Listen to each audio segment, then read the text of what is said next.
तो चलिए अब जो है हम इस पार्ट ऑफ स्पीच की सीरीज को जो है आगे बढ़ाते हैं। और मैंने इससे पहले जो है वो नाउन प्रोनाउन एडजेक्टिव वर्ब क्या होते हैं इसके बारे में मैंने एक्सप्लेन कर दिया था, जिसका लिंक आपको डिस्क्रिप्शन बॉक्स में डाल दिया जाएगा वीडियो पे। और इसके बाद जो नेक्स्ट है वर्ब के बाद वो है आपका एडवर्ब,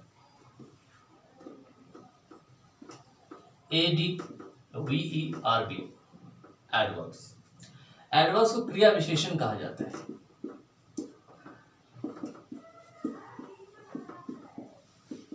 ठीक है, इस एडवर्ब्स को क्या कहा जाता है? क्रिया विशेषण।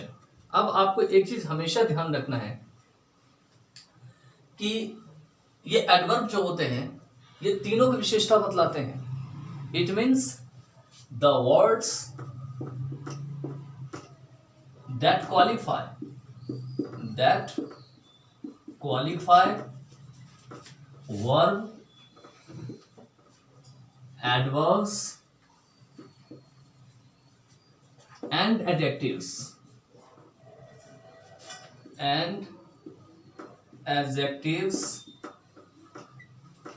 are non-adverbs।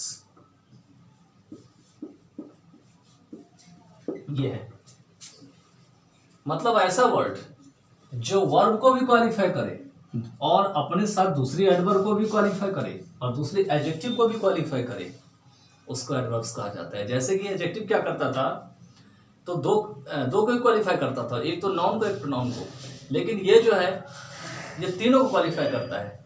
इसमें ये वर्ब्स को भी करता है, एडवर्ब्स को भी करता है और साथ में एडजेक्टिव्स को भी करता है।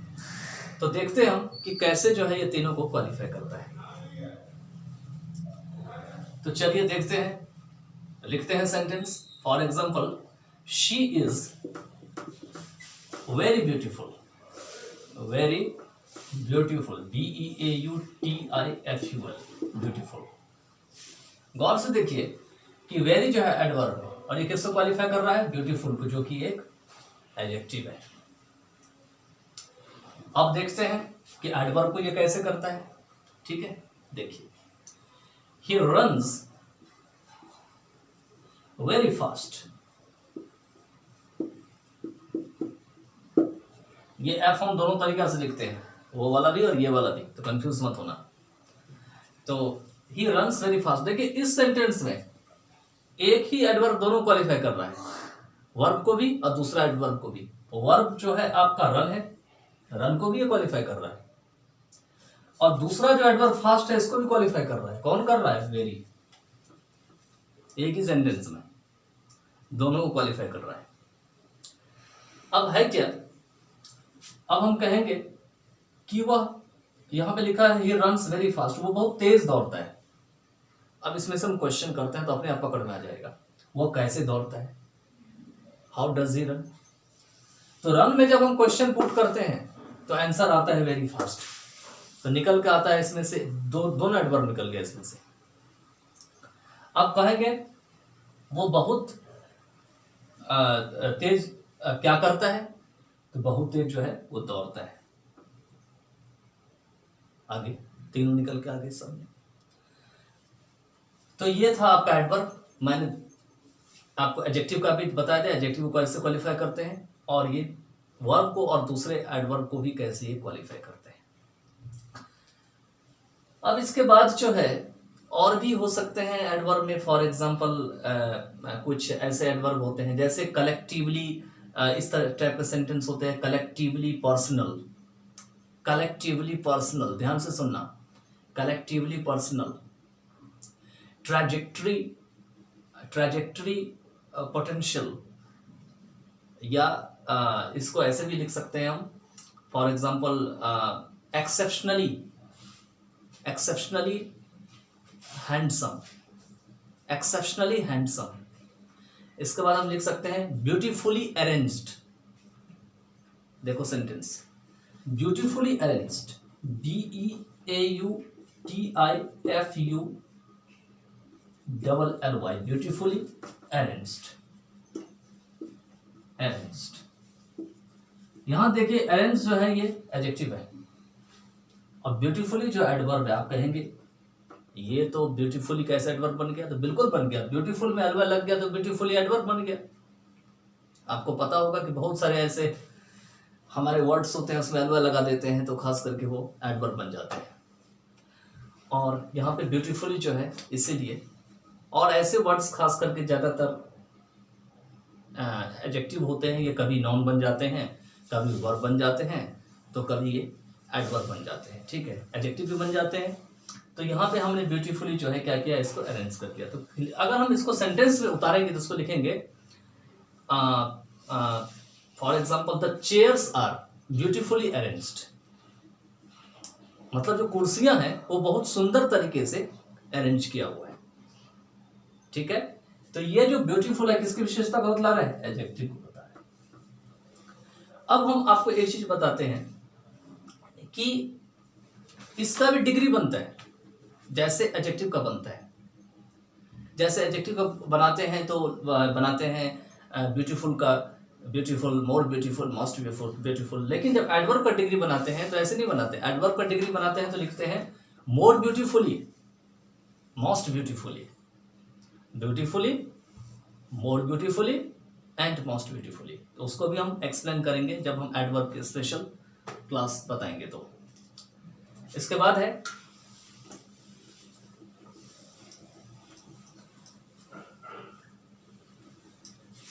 नेक्स्ट जो है वो है 6th नंबर में, वो है आपका preposition.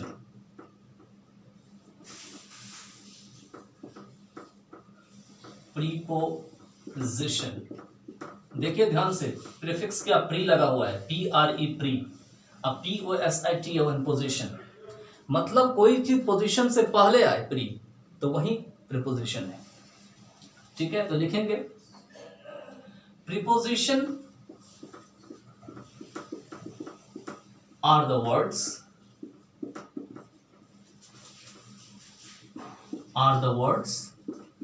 that come before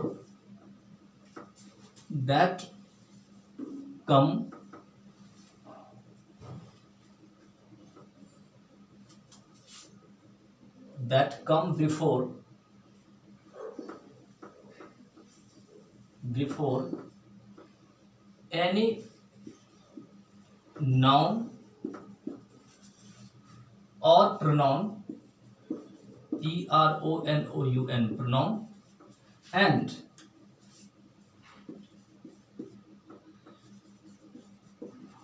make relation with it।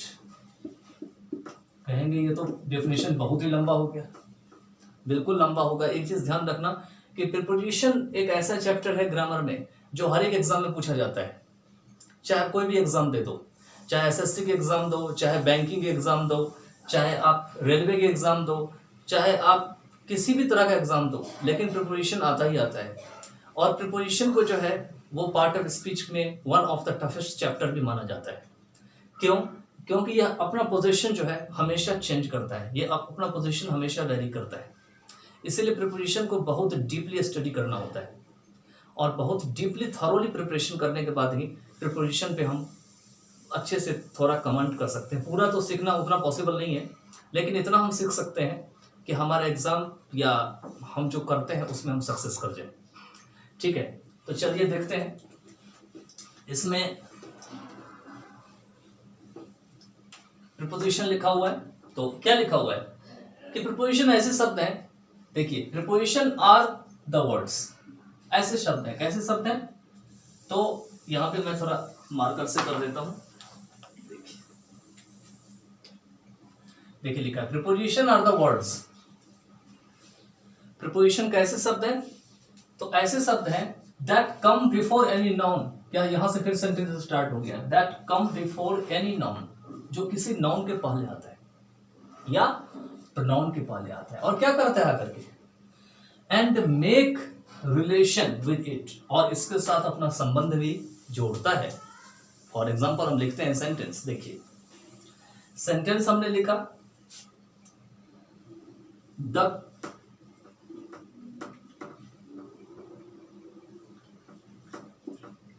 Cup is on the table. ध्यान से देखिएगा, यहां पे हमने लिखा the cup is on the table, ठीक है। अब यहां देखिए, ये कप है, ये तो सब्जेक्ट बन गया। हमें प्रीपोजिशन से जाना है, ये है हमारा प्रीपोजिशन। हमने कहा था कि किसी नाउन या प्रोनाउन से पहले आता है। यहाँ पे टेबल क्या है? नाउन है। अब टेबल कौन सा नाउन है? कॉमन नाउन है। कोई भी टेबल हो सकता है, प्लास्टिक का भी टेबल हो सकता है, लोहे का भी टेबल हो सकता है, या किसी भी चीज का टेबल हो सकता है, ठीक है। अब ये इससे पहले आता है और इससे रिलेशन बना रहा है। कैसे बना रहा है? सेंटेंस का आता है कि कप कहाँ है, तो कप टेबल पर है। The cup is on the table. तो टेबल के साथ कप को जोड़ रहा है, रिलेशन बना रहा है। मतलब अगर ऑन हटा दें तो रिलेशन खत्म, कप का पता ही नहीं चलेगा कि कप कहाँ है और टेबल कहाँ है। तो ये दोनों को रिलेशन को ऐड कर रहा है। तो क्या हुआ यहां पे? ये टेबल पे रखा हुआ है कप और जो है ये रिलेशन बना रहा है। इसी तरीके से हम लिख सकते हैं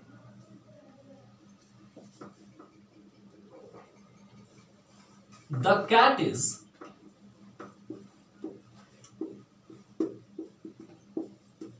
अंडर द बेड। यहां भी वही है, कहां है कैट? तो बेड के नीचे में। तो कैट का जो है यहां पर में देख रहे हैं कि यहां पे हमने लिखा है अंडर, UNDER, अंडर। ये बेड है, कहां है? तो बेड के नीचे में है। तो ये कैट का रिलेशन जो है बेड से जोड़ रहा है। कैट कहां है? तो बेड के नीचे है। अगर हम अंडर को हटा दें तो रिलेशन समाप्त हो जाएगी। तो हमारा डिफिनेशन सेटिस्फाई हो गया। कह रहा है कि ऐसा वर्ड होता है प्रीपोजिशन जो किसी नाउन या प्रोनाउन से पहले आता है। अब प्रोनाउन तो मैंने लिखा बताया नहीं, प्रोनाउन वाला भी बता देता हूं। देखो, ही कम्स, एक minute, he comes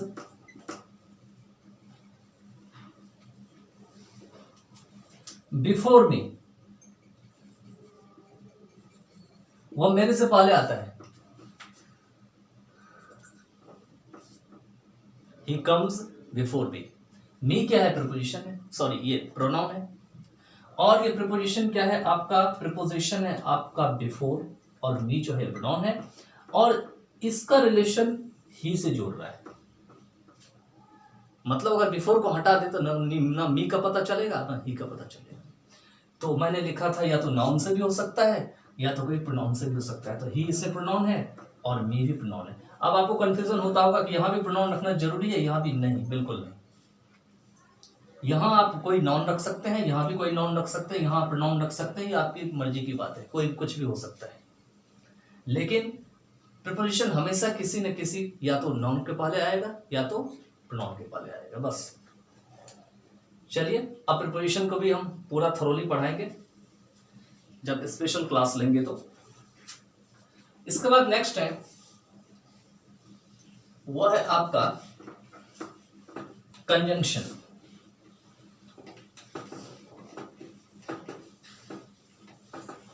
conjunction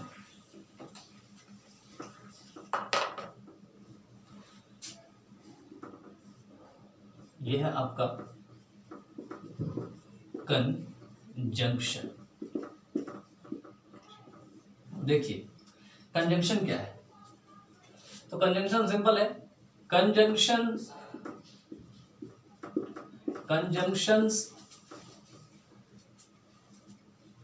add और कनेक्ट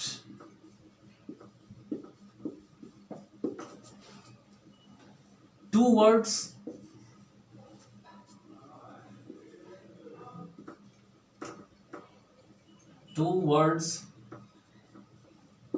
और सेंटेंसेस। मतलब कंजंक्शंस जो है ये दो वर्ड्स या सेंटेंस को जोड़ते हैं, या तो दो वर्ड को जोड़ेगा या तो सेंटेंस को जोड़ेगा। अब सबसे पहले बताते हैं टू वर्ड्स को कैसे जोड़ता है। देखिए, लिखते हैं हम राम एंड मोहन। देखिए, दो वर्ड को जोड़ दिया। कौन जोड़ा? एंड जोड़ा। एंड क्या है? कंजंक्शन है। अब सेंटेंस को कैसे जोड़ेगा वो भी देख लेते हैं। ही इज क्लेवर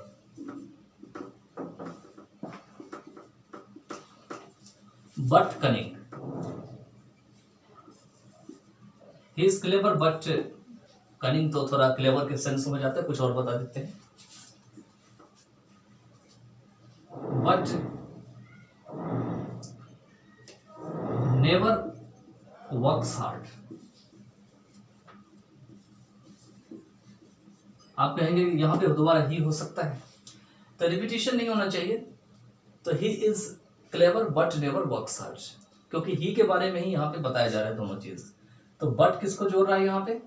दो सेंटेंस को जोड़ रहा है। एक तो है ही इज क्लेवर, एक है नेवर वर्क्स हार्ड। ठीक है। अब कहेंगे कि सेंटेंस तो ये तो है ही नहीं, क्योंकि इसमें सब्जेक्ट तो है ही नहीं, ये तो सेंटेंस है, ये नहीं है। तो बताएंगे आगे कैसे हम सब्जेक्ट को हटा करके और हम इसमें कंजंक्शन को ऐड करके सब्जेक्ट को जो है छुपाते हैं और फिर हम सेंटेंस को बनाते हैं।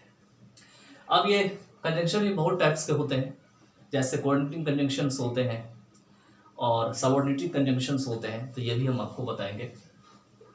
और लास्ट वन जो है वो है आपका प्रीपोजिशन।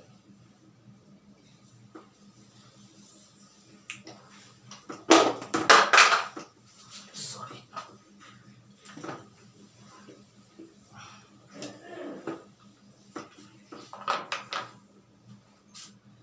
तो लास्ट वन है आपका वो है इंटरजेक्शन। IN, ये 8वां पार्ट है, 8 part. INTERJECTION,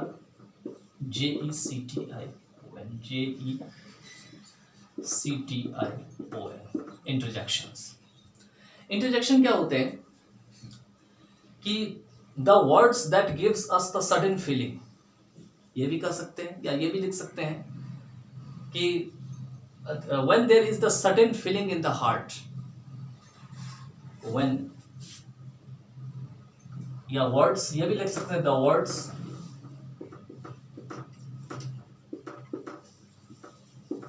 that give sudden feeling,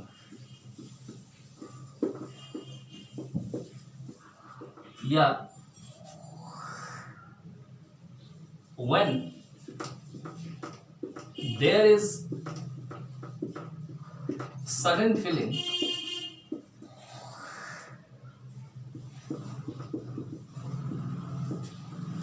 we express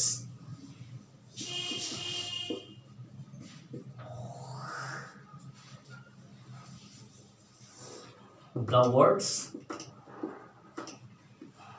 that is interjection.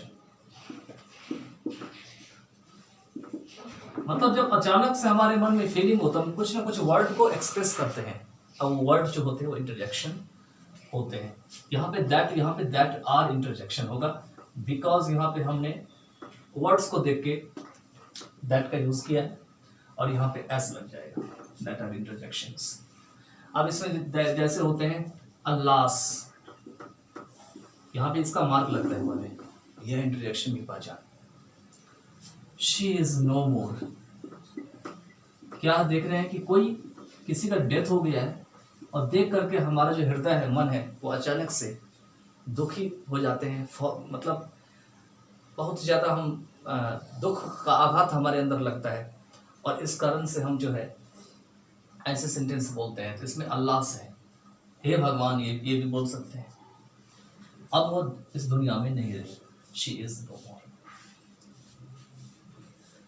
तो चलिए इसके साथ जो है पार्ट ऑफ स्पीच एंड होता है। And after explaining this 8 parts of speech, I just told you in brief, it is not the detailed explanation, these are the brief explanations, because if I explain them in detail, all the parts of the noun, pronoun, adjective, verbs, adverbs, preposition, then it would the video would be very large, and this is why my purpose is to at first introduce you about this part of speech, and then we'll just move forward to other videos. In the special video like noun, pronoun and adjectives, I will also explain them detail after dividing them, after making the kinds of these noun, pronoun and adjectives, and I will tell you that why are they have the divisions in single part of a speech like noun, pronoun, adjectives. Okay, thank you so much. By then, just you can leave your opinion in the comment box.